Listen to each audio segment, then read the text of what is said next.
Kita katilong ng tungan ni Hallelujah, katilong ng tungan ni Oh, hallelujah. Oh, hallelujah.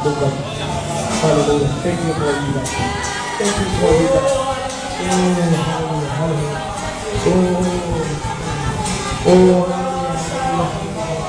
Oh, hallelujah. We celebration kebaktian. Oh, celebration kebaktian. Celebration kebaktian. Hallelujah, celebration kebaktian. Oh, hallelujah. Celebration kebaktian. Hallelujah, hallelujah. Praise the Lord.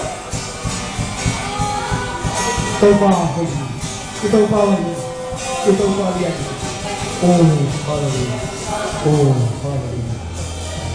Hallelujah. Giêsu tâu pa hi. Hallelujah.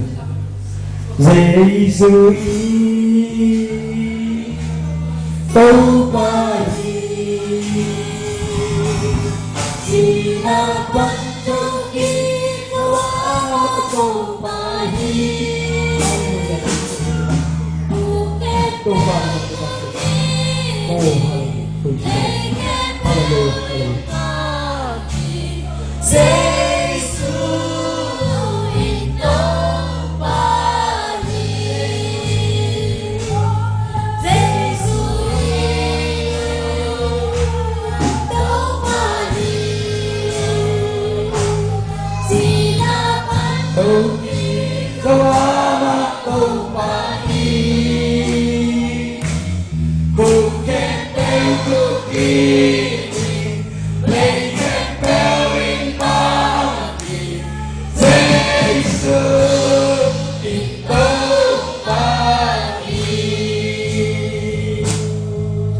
Hallelujah, Tuhan. Hallelujah. Parang dapat ito pa. They came mga uker they ito pa hiti. Take na ito pa kunin. Kote nung ta na sunga. Ngumsak ng kalamutan. Amen. Kunin ito pa o. Hallelujah. Kote na ka na. Sema. Kote nino kuma. Katuman kaludan. Shalom. Shalom. Shalom. Shalom. Shalom. Hallelujah. Shalom. Hallelujah. Shalom. Hallelujah. Hallelujah. Shalom. Shalom. Hallelujah.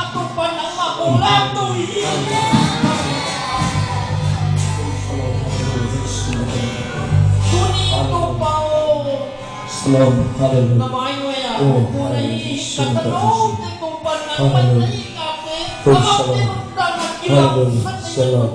Shalom. Shalom. Hallelujah. Hallelujah. Hallelujah. Praise the God. Praise the Lord. Praise the Lord. Hallelujah. Hallelujah. Praise the Lord. Hallelujah. Amen. Hallelujah. Praise the God. Praise the God. Hallelujah. Pil na pangam take nito pa nang may apilot ino atang kito pa ning Oh, pa na. hallelujah. Praise the Lord. Hallelujah. Oh. Ilay mo pa rin lupa o katumit ito pa kaitwa they sumi katuwa kapyahi. Amen. Hallelujah. Praise the Lord. Katumit ito pa o hilay mo pa rin nang matlong tate kingken amo na nang maataka mo na aswanan himon mama to pa naman kupakit sa Amen.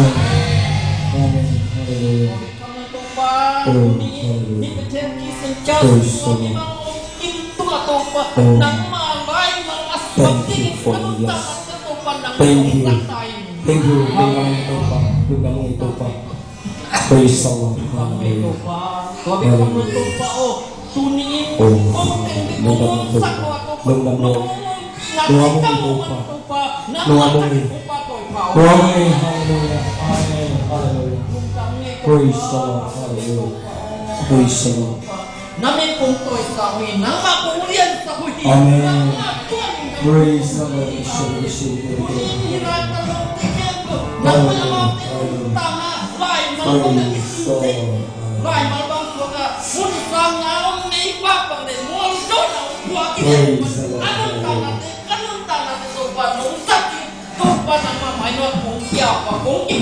Amen. Haleluya. Kami itu nih akibat Tuhan depan alai. Dosa. Nama siapa? Tongkar Tuhan siapa? Kamu minat demo. Tuhan jam 2 nih Tuhan. Kanilai boleh coba main atau Tuhan nang main Tuhan. Tuhan bisa main Tuhan. Tuhan biar Tuhan nang main nanti. Umusak tahu dia Tuhan nang mas. Siap Tuhan Tuhan siding lungdang poin. Kau nilai kan Tuhan kursi yang berapin lungdang pokok-pokok yang. Amin.